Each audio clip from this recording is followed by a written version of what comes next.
નમસ્કાર ખેડૂત મિત્રો, સ્વાગત છે આપણી યુટ્યુબ ચેનલ ગુજરાત વેધર ફોરકાસ્ટની અંદર. હવે મિત્રો આપણે વાત કરીશું કે ચોમાસું મગફળીમાં કયું ખાતર પાયામાં આપવું જોઈએ અને કયું ખાતર ન આપવું જોઈએ, અને ખાસ કરીને કે ડીએપી નો ઉપયોગ કેમ ન કરવો જોઈએ આપણે મગફળીના વાવેતરમાં. તો મિત્રો આપણે એક ડ્રાફ્ટ તૈયાર કરેલો છે, તે અનુસાર આપણે કયું ખાતર યોગ્ય રહેશે, બહોળું ઉત્પાદન મળે, બમણું ઉત્પાદન મળે તેના માટે, અને ઓછા ખર્ચમાં તમને સારું એવું વળતર મળી રહે, તો તેના માટે આપણે એક ડ્રાફ્ટ તૈયાર કરેલો છે. પણ આપણે જે કૃષિ યુનિવર્સિટી દાંતીવાડા છે તે અનુસાર એક હેક્ટર દીઠ આપણે જે મગફળીના વાવેતરમાં નાઇટ્રોજન 12 કિલો કરેલ છે, ફોસ્ફરસ 25 કિલો અને પોટાશ છે જે 50 કિલો આપેલ છે. પણ એમાં અલગ અલગ ખાતર આવતા હોય છે, રાસાયણિક ખાતર છે, સેન્દ્રિય ખાતર છે, અને આપણે જે કમ્પોસ્ટ પણ આપતું હોય છે જે સેન્દ્રિય ખાતર તરીકે. તો તે કેટલા પ્રમાણમાં આપવા જોઈએ અને કયા કયા આપવા જોઈએ, તો એની વાત કરી લઈએ. તો આના આપણે જે નાઇટ્રોજન છે, ફોસ્ફરસ છે અને પોટાશ છે, એના ઘણા એવા ગ્રેડ આપણા ઉપલબ્ધ છે હાલ માર્કેટમાં. તો એમાં એક છે ડીએપી, એક છે 12-32-16 જે એક ખાતર આવે છે તેવું, અને એક 20-20-0-13.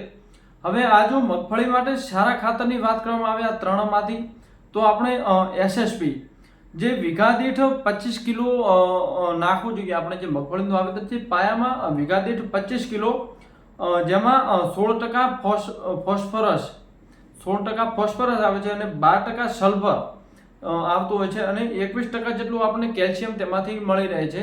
તો વાત કરીએ કે જે આપણે ફોસ્ફરસ છે, સલ્ફર છે, તેમનું કોન્ટેન્ટ જે મગફળીના દાણા ઉપર શું અસર કરશે, તો જે સલ્ફર છે, આપણે સલ્ફર તો નાખતા જોઈએ છીએ, એમોનિયમ સલ્ફેટ હોય ગમે તે સલ્ફર. તો સલ્ફર જે તેલની ટકાવારી વધારવામાં મદદ કરતું હોય છે, દાણાનું જે વજન છે જે સલ્ફરના કારણે વધતું હોય છે. સાથે સાથે કેલ્શિયમ, તમે જાણતા હશો કે જે કેલ્શિયમ છે જે ચૂનામાંથી સૌથી વધુ મળતું હોય છે. તો જે કેલ્શિયમ છે જે દાણા સાથે સાથે છોડને પણ મજબૂત કરતું હોય છે.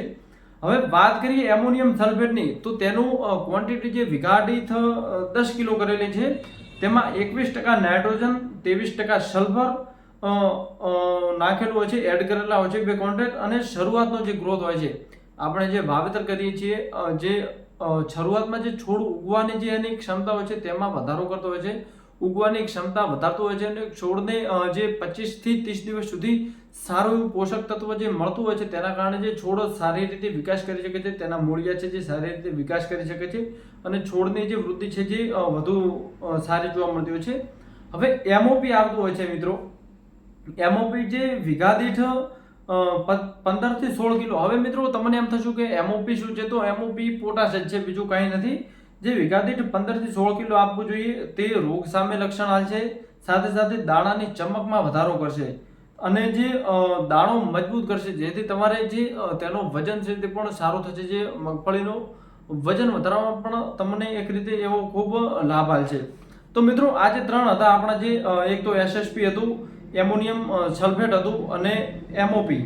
આ ત્રણ તમે પાયાના ખાતરમાં સારી રીતે જો આપશો, તો તમારે જે આપણા પાકની ગુણવત્તા છે જે બમણી થઈ શકે છે, અને ઓછો ખર્ચ છે, વધારે ખર્ચેલા ખાતર પણ નથી. અને જે આપણે ક્વોન્ટિટી કીધી કે જે એસએસપી છે જે વીઘા દીઠ 25 કિલો આપવું, અને જે એમોનિયમ સલ્ફર છે તે વીઘા દીઠ 10 કિલો આપવું, અને જે એમઓપી છે જે વીઘેથી 15 થી 16 કિલો આપવું, એનાથી વધુ કોઈ નાખવાથી મતલબ નથી.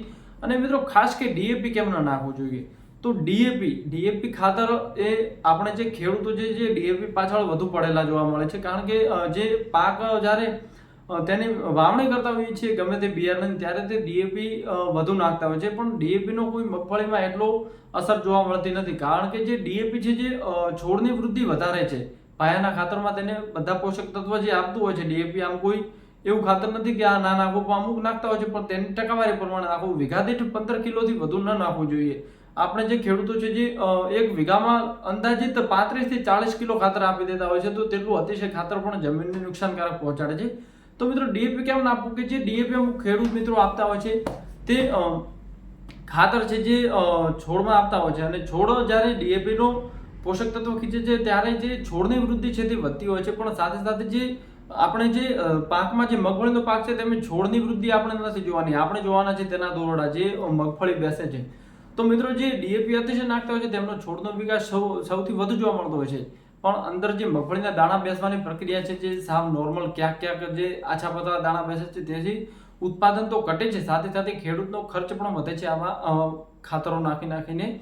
તો મિત્રો તે ના નાખવું જોઈએ. અને જો કોઈએ એવું હોય કે ફૂગ લાગતી હોય, અતિશય ખેતરમાં ફૂગ અને જે સફેદ મૂંડા, કાળા મૂંડા અને જે ઉધઈ લાગતી હોય છે, ઉધઈના કારણે પણ ઘણા ડોળ એવા જે છોડ હોય છે તે બળી જતા હોય છે, સુકાઈ જતા હોય છે, દાણા બેઠેલા પણ હોય છે તો બી સુકાઈ જતા હોય છે. તો તે જો તમારે ખેતરમાં જે તેનાથી રક્ષણ આપવું હોય ફૂગ સામે, તો તમે એરંડિયું ખાતર આવતું હોય છે તેનો ઉપયોગ કરી શકો છો. વીઘા દીઠ 1 વીઘે 50 કિલો તમે નાખી દો તો બહુ થઈ જશે.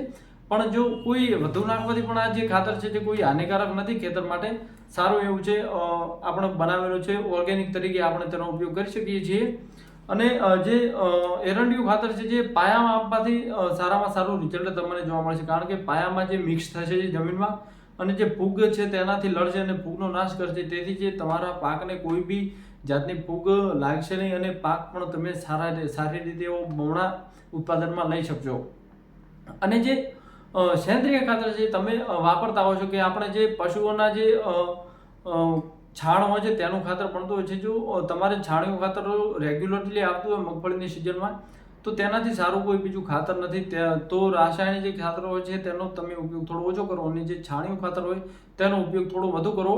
અને હા મિત્રો, ખાસ વાત કે જેને અતિશય ફૂગ આવતી હોય છે તેને હું એક આ વિષય જણાવું, જે આપણે રૂબરૂ ટ્રાય કરેલો છે અને 2-4 જે ખેડૂત મિત્રો છે તેમને પણ આપણે ટ્રાય કરાવેલો છે કે જેમને કોઈ બી છોડવા આવીએ XYZ ગમે તેનું વાવેતર કરતા તો તેમાં ફૂગ લાગવાનો પ્રશ્ન વધારો હતો. બાજરી હોય કે મગફળી હોય કે આપણે જે બટાકાનું વાવેતર કરીએ તેમાં પણ જે અતિશય ફૂગ લાગતી હોય છે. તો ફૂગથી આપણે જે એક નોર્મલ રીતે એક પ્રયત્ન કર્યો હતો ને તે ખાસો સફળ આપણને જોવા મળે છે. હવે મિત્રો, કરવાનું શું છે કે જ્યારે તમારે ખેતર ખેડવાની તૈયારી તમે કરતા હો ત્યારે જો તમને એરંડિયું તેલ મળે તો એરંડિયું તેલ વીઘા દીઠ 15 કિલો એરંડિયું તેલ, આમ તો મોંઘું હશે તો તમારે 15 કિલો 10 થી 15 કિલો જે ગ્લાસ વડે આમથી આમ ફેંકી દેવાનું છે. બીજું કંઈ કરવા નથી, તેનો કોઈ સ્પ્રે કરવા નથી, પણ જે ગાળે તમારે તે નાખી દેવાનું છે આખા ખેતરમાં પડાઈ જાય તેમ. અને જો એરંડિયું તેલ તમને ના મળે તો તમે જે આપણું બળેલું ઓઇલ હોય છે જે સાધનોનું, તે વીઘા દીઠ 50 થી 60 કિલો એડ કરી દેવું. આમથી જે આપણે ગ્લાસ વડે કે કોઈ ટબ વડે ખેતરમાં આમથી આમ છાંટી દેવું, નામી દેવું, જેથી સારી રીતે જે જમીન ઉપર જે પથરાઈ જાય છે અને પછી તમારે એની ખેડ કરવી. તો જે તેલ છે તેલના સંપર્કમાં આવતા જે ફૂગ છે તે નાશ પામશે. અને બીજા નંબરમાં જે ડોળ છે, સફેદ મૂંડા અને કાળા મૂંડા હોય છે તેના જે ઈંડા હશે અને જે ડોળ હશે તે પણ નાશ પામશે. સાથે સાથે ઉધઈના ઈંડા અને ઉધઈ પણ નાશ પામશે. આ એક કારગર એવો ઈલાજ છે જે ફૂગથી અને જે આપણે જે સફેદ મૂંડા અને કાળા મૂંડા અને જે ઉધઈ છે તેનાથી રક્ષણ મેળવવા. અને બીજા કોઈ એવા દવાઓનો ઉપયોગ ઓછો કરો, કારણ કે અતિશય દવાઓના કારણે જમીનની ફળદ્રુપતા ઘટતી જોવા મળે છે. ઘણા એવા ખેતરો છે જે બંજર થઈ ગયા છે, તેમાં કોઈ પણ જાતનો પાક સારી રીતે ઉગી શકતો નથી. એ અતિશય દવાઓના જે અમુક ખેડૂતો જે વાવણી પહેલા જે જ્યારે વાવણી કરે છે ત્યારે ટાટા પેનેડા નામની એક દવા આવે છે, પેન્ટી કરીને પીળા કલરની દવા આવતી હશે, તમે જોઈ હશે. તે ખેતરને અતિશય નુકસાન પહોંચાડે છે. જે તમે બીજા પાકનું વાવેતર કરશો ને ત્યારે તમને ખબર પડશે કે આ પાક કેમ વિકાસ કરતો નથી. જ્યારે પણ બાજરી હોય કે ગમે તે તમે વાવેતર કરશો ત્યારે તેના ડોકા પીળાશ પડતા અને 2ના 2 જ પાંદડા રહેશે, ત્રીજું પાંદડું ફૂટવાની કોઈ શક્યતા અમુક ફેરા રહેતી નથી અને પાક નિષ્ફળ જતો હોય છે. તો તે દવાઓથી બચો. અતિશય દવાઓ હાંકવાનું કારણ તમારા જે ખેતર છે તેની ફળદ્રુપતા તમે જાતે જ નાશ કરી રહ્યા છો. તો આવી ખાતરોનો ઉપયોગ ઓછો કરો. અને જેમ પણ હું તો કહું છું કે જે રાસાયણિક ખાતરોનો બહિષ્કાર કરવાનો, જે આપણે સેન્દ્રિય ખાતર છે અને જે ઓર્ગેનિક ખાતરો છે જે ગૌશાળામાં પણ મળતા હોય છે, તમારે ઘણે પણ જે છાણ હોય છે તેનો વધુ ઉપયોગ કરો. અને સડેલા પાંદડા છે આવા જે તમે ફેંકે મત તો જે ખાતર તરીકે તમે ઉપયોગ કરી શકો છો. બીજી વાત કે અમુક જે ખેતરોની અંદર જે મગફળીમાં હવે ઈયળોનો પ્રશ્ન આવે છે, તો ઈયળો માટે એક કારગર ઉપાય છે કે ખાટી છાશ પ્લસ એમાં જે આંકડો હોય છે તે નાખી દો, ધતુરો નાખી દો, અને જેવા જે પપૈયાનું જે પાંદડા હોય છે તે નાખી શકો છો. અને આ બધું 4 થી 5 દિવસ મિક્સ કરી અને જ્યારે તે સડવા લાગે તેનો સ્પ્રે કરવાથી જે ઈયળ છે, પછી જે સફેદ જે માખીઓ આવતી હોય છે, સફેદ જે આપણે કહી શકાય કે અમુક જે ફૂગ ટાઈપની જે માખીઓ હોય છે તે પણ જે છોડ છે તેના દાણા પાંદડાથી દૂર રહેશે અને સારો એવો પાક તમને જોવા મળશે. વગર ખર્ચાની ખેતી કરો મિત્રો, જેમ પણ એમ તમે ઓર્ગેનિક તરફ વળો. જે આ રાસાયણિક ખાતરોના કારણે જે હાર્ટ એટેકના જેવા વધારે પ્રશ્ન આવી રહ્યા છે તેનાથી પણ બચો.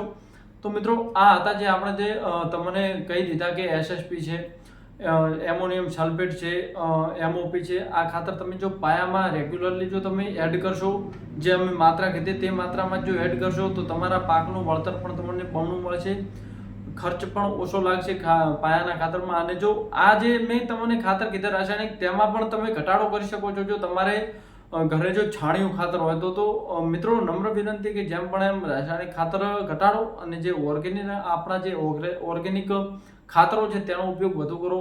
માર્કેટમાં ઘણા એવા ખાતરો આવી ગયા છે, કમ્પોસ્ટ છે, બ્લેક કાર્બન આવે છે, બ્લેક અમૃત આવે છે, જીવામૃત આવે છે, તેનો ઉપયોગ કરવા માંડો. રાસાયણિક ખાતરો બેસ્ટ કરો, કારણ કે રાસાયણિક ખાતર ધીરે ધીરે તમારી ખેતરની જે ક્ષમતા છે તેને નબળી પાડતું જાય છે. પહેલા જે વાવેતર કરતા તેમાં જ્યારે અનાજ નાખી દેતા ને તો પણ સારી રીતે ઉગી જતું, અને અત્યારે જે આપણે તેમાં જે માવજત કરતા રહીએ છીએ ને તો પણ જે પહેલા જેવો પાક આપણે થતો તેવો નથી થતો. તો આ જે ફળદ્રુપતા ઘટી છે, અતિશય યુરિયા છે, નાઇટ્રોજનની જરૂર ન હોય તો પણ નાઇટ્રોજન એટલા બહોળા પ્રમાણમાં આપતા હોય છે ને કે તેની કોઈ હદ નથી હોતી. ડીએપી અતિશય નાખતા હોય છે. તો મિત્રો આવા ખાતરોથી તમારા ખેતરને બચાવો. ઓર્ગેનિક ખાતરોનો ઉપયોગ કરો, અને ખેતરમાં જે અમુક દવાઓ છંટકાવ કરતા હોય છે તો તેનો પણ બહિષ્કાર કરો, અને જે આપણે કહ્યું તે રીતે દવા બનાવીને એકવાર અવશ્ય ટ્રાય કરજો. આભાર.